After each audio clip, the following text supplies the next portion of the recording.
High মিহিরিমা। দেখি তুমি যে একটা ডোরেমন কিনছো, দেখি ডোরেমনটা দেখি না, একটু ডোরেমনটাকে দেখি। এই যে একটা ডোরেমন কিনেছি 100 টাকা দিয়ে। এটা খোলা অনেক মুশকিল, পরে আমি এটা যে কেটে দিলাম চাকু দিয়ে। এরপর এর ভিতরে কী কী আছে সব একটা একটা করে বের করো।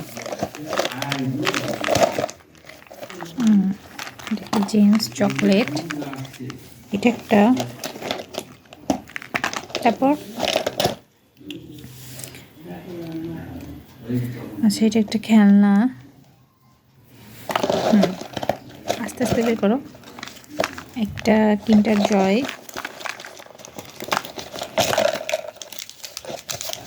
চকলেট চকলেট, আর কি, চামচ, আর এই যে চামচ। খুশি খুশি? থ্যাংক ইউ বলো। Thank you. ওয়েলকাম।